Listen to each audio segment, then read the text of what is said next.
Les amis, encore une vidéo de l'Alcoolo Show. Je comptais la faire en forêt puisqu'il y a 5 jours on était en t-shirt et qu'aujourd'hui malheureusement on est le 30 octobre et que là où j'habite hier il y a neigé, on était à zéro. Donc de là on a changé d'endroit, je me suis pas mis dans mon bureau où c'était assez glauque et assez confidentiel pour les 2 premières vidéos. Je vous ai mis un peu de forêt, des masques congolais pour appeler la chaleur et notre petit ami Casimir. Voilà, allez, on repart, on va parler des choses sérieuses. Donc, depuis la semaine dernière, qu'est-ce que vous avez fait? Vous vous êtes dit, vous avez eu The Awareness, la prise de conscience. Vous vous êtes dit, j'ai peut-être un petit côté relationnel avec l'alcool qui est dommageable. Donc, je vais prendre rendez-vous pour voir comment je pourrais un peu limiter les choses, puisque tout seul, c'est assez dangereux, comme je vous l'ai dit. Ouais, je suis habillé comme ça parce qu'il caille sévère, même à l'intérieur de la maison. Je vais juste enlever ma capuche parce que j'entends mal. Donc, ce qu'on va faire, c'est que vous n'allez pas trop m'écouter. Sur la dernière vidéo, je vous ai dit d'aller pas aller voir votre médecin traitant, mais vous êtes quand même un peu obligé de le prévenir. C'est votre médecin de famille. Donc, vous êtes allé le voir. Vous l'avez dit que vous avez un problème avec l'alcool. De là, qu'est-ce qu'il a fait? Il vous a fait un petit mot pour le rendez-vous chez l'addictologue. Il vous a donné généralement de l'Aotal, qui est quelque chose qui permet de conserver une histoire de sevrage dans les neurones et de refaire des ponts entre vos neurones. Il vous a donné certainement un anxiolytique, un antidépresseur. Mais oui, parce qu'on est dépressif quand on est alcoolodépendant actif. Et, vous lui avez demandé une prise de sang pour savoir où étaient vos gamma, où était votre vitamine B1, B6, B12, et où vous en étiez à peu près au niveau sanguin, ce qui est totalement normal. Profitez-en pour lui demander une échographie de votre foie. Ouais, pour savoir dans quel état il est avec votre consommation. Il ne peut rien avoir du tout. Comme il peut avoir un peu de gras autour, alors ça c'est le début, c'est la première étape vers la cirrhose, puisqu'il y a ça s'appelle la scaratose, je crois. Après on a la fibrose, il vient dur, et après on a la cirrhose. Mais bon, c'est pas le sujet. Maintenant, on y va. Vous avez pris votre téléphone, vous avez demandé un rendez-vous à la secrétaire pour voir l'addictologue. Et comme tout spécialiste d'une certaine maladie, eh ben, le rendez-vous est super long. Une semaine si vous avez de la chance, des fois, ça va jusqu'à 3 semaines. Et vous êtes quand même dans un état, pour certains d'entre nous, quand on appelle, c'est là maintenant, là, on est prêt, on veut arrêter, s'il vous plaît, on veut arrêter. Alors 3 semaines, c'est long, surtout quand on vous dit bien de ne pas arrêter votre consommation d'un coup. Et ouais, donc ok, on veut bien le faire, on ne va pas arrêter d'un coup. Finalement, quand on est alcoolodépendant actif, comme moi je l'étais, ne pas arrêter d'un coup signifie ne pas arrêter du tout, puisque c'est mon corps qui le réclame, puisque c'est au fond de moi. Donc comme moi je buvais du matin au soir, ben, je continuais à boire du matin au soir. Alors là, je vais vous donner une petite astuce pour accélérer les choses.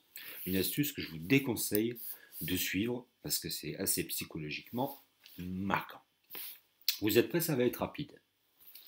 Ce que j'ai fait, c'est que j'ai pris une bouteille d'alcool, je me suis bourré la gueule toute la journée et sous les coups des 16 heures, j'ai appelé les pompiers et je leur ai dit ouais, j'ai bu de l'alcool et j'ai pris des médicaments avec. 16h30, les pompiers arrivent chez moi. On m'embarque. Super content. Quel gyrophare. On arrive aux urgences. Ça va être bien. On me met dans un box. Les gens arrivent et là je leur dis mais j'ai pas pris de médicaments. Non, non, non, non, non, non.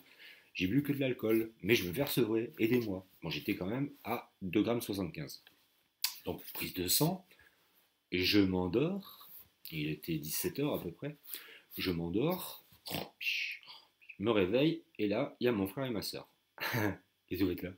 Ah ben on nous a prévenu, comme quoi tu voulais te foutre en l'air, tu avais pris 2 boîtes d'Exomil et de l'alcool. Mais non, j'ai même pas d'Exomil à la maison. Enfin bref, donc ils restent avec moi, on discute, machin et tout ça. Arrive le médecin, je leur dis bon maintenant je peux rentrer chez moi. Il y a mon frère et ma soeur. Ah non non, vous rentrez pas chez moi, chez vous. Vous êtes alcoolisé. Nous on a notre responsabilité. Vous restez ici. C'est pas tout à fait ce que j'avais prévu, parce qu'aux urgences vous êtes dans un box avec un rideau d'un côté un rideau de l'autre. D'accord? Donc c'est pas grave, mon frère et ma soeur s'en vont, puisque le monsieur médecin urgentiste était avec deux gardes du corps pour me faire rester au cas où j'aurais été un peu violent. Donc très bien, je reste 19h, 20h. Je me dis que la nuit va être super longue, surtout que les urgences, c'est pas réputé pour être un super hôtel et pour pouvoir dormir. Donc à côté de moi, j'avais quelqu'un qui s'était bourré la gueule et qui était tombé. Donc il s'était cogné la tête, donc de là il fallait qu'il fasse un scanner, enfin je vous passe les détails. Une superbe nuit dont je me souviendrai. Le lendemain matin arrive, moi j'ai mon petit déj. À côté, le mec a gueulé toute la nuit parce qu'il avait la dalle et que l'infirmière lui disait: mais monsieur, on ne peut pas vous nourrir autant que vous n'avez pas vu le médecin parce que vous avez passé un scanner, mais vous avez des lésions. 10h, le médecin arrive. Le mec, ça fait à peu près 10 minutes. Enfin, 10 minutes, je dirais 10 heures qu'il a gueulé comme quoi il avait faim, qu'il voulait qu'il meure, que machin, que bordel. Enfin, la totale. Moi, mon degré d'alcool étant descendu, je commence à prendre conscience que j'ai peut-être fait une connerie. C'est pas grave. 11 heures, le psychiatre des urgences arrive. Monsieur Renard, oui, suivez-moi. Mais oui, tout à fait. Moi, tout content, je dis putain, ça y est. J'ai réussi. J'ai galéré, mais j'ai réussi. Donc, qu'est-ce qui vous arrive? Ah ben voilà, je suis alcoolique. Alors, préparez-vous, je vous préviens, dans votre étape, dans tous les sauvages, à répéter au moins 15 000 fois votre histoire avec l'alcool. Donc, autant vous dire, transformez-vous en homme sandwich avec votre histoire ici, votre histoire dans le dos, parce que tout le monde vous posera la même question et vous allez tout répéter à chaque fois. C'est pas grave, ça fait partie des sevrages. Donc là, on repart. Donc le médecin me dit, bon bah écoutez, on va essayer de trouver une place en urgence, parce que oui, effectivement, c'est grave, vous êtes arrivé à 2,75 g. Là, vous me dites que ça fait 10 ans que ça dure en gros tous les jours, vous n'avez plus de boulot et tout ça, votre femme vous a viré.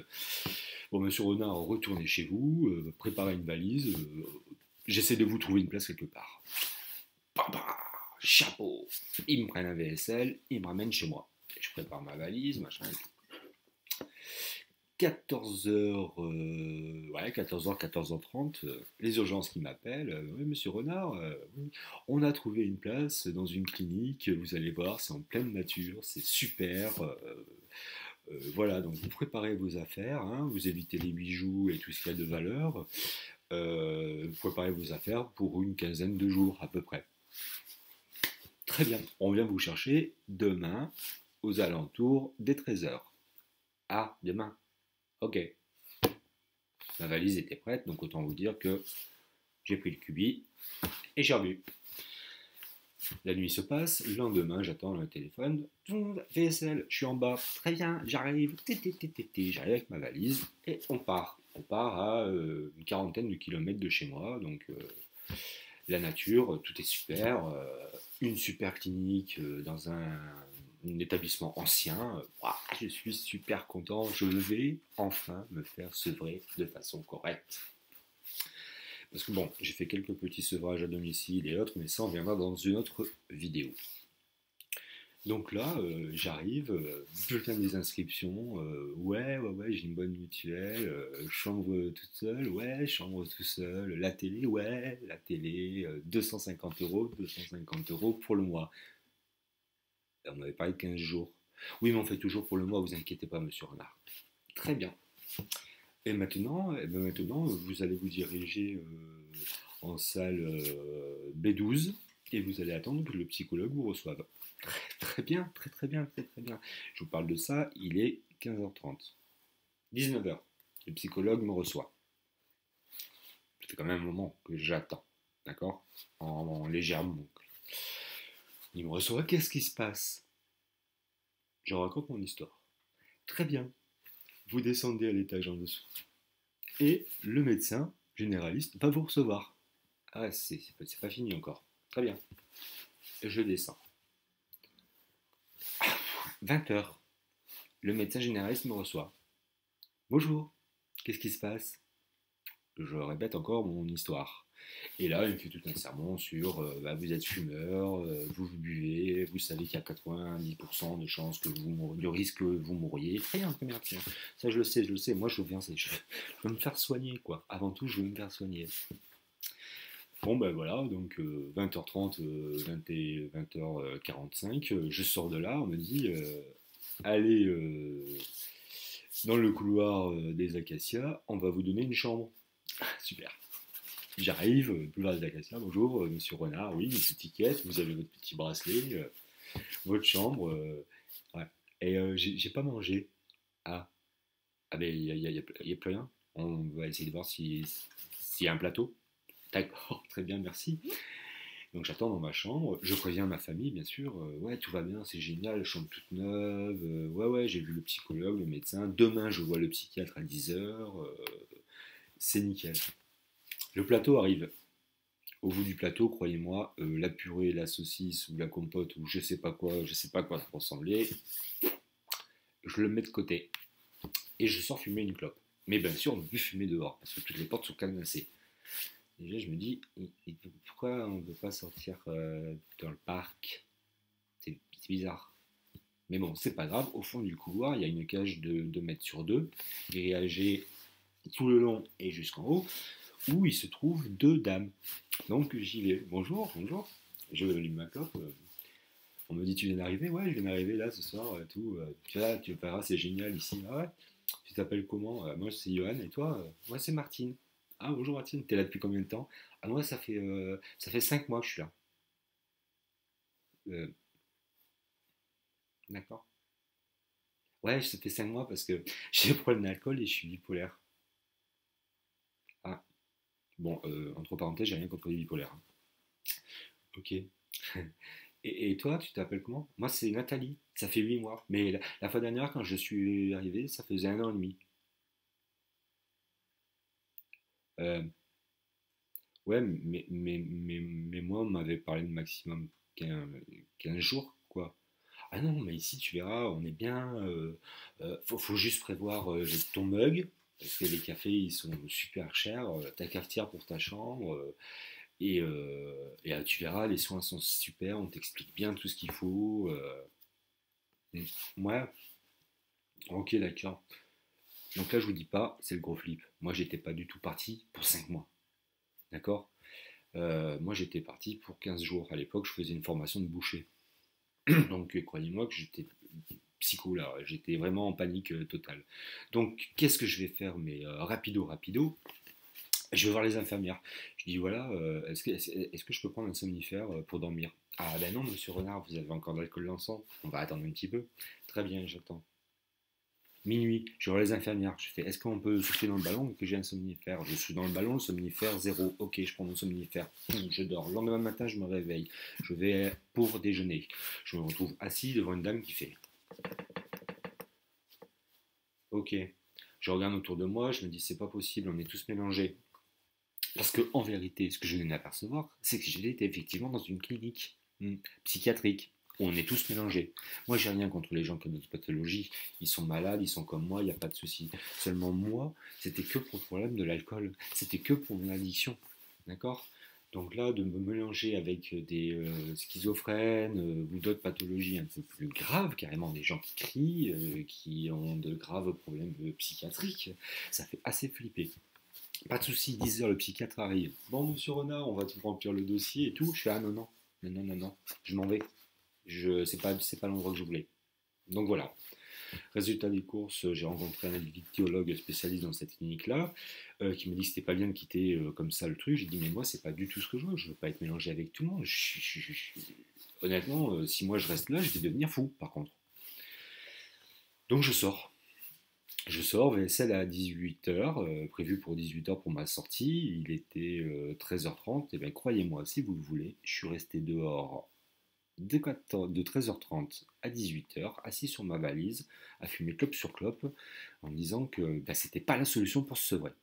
Donc surtout, surtout, ne faites pas cette expérience-là. Attendez votre rendez-vous chez la dictologue qui va vous dire les différents moyens et systèmes mis en place pour se sevrer. Voilà, je la fais courte, là on est déjà un peu trop long. J'espère que vous avez tout bien suivi de cette expérience-là. En tout cas, n'allez jamais aux urgences bourrées pour vous faire prendre en charge.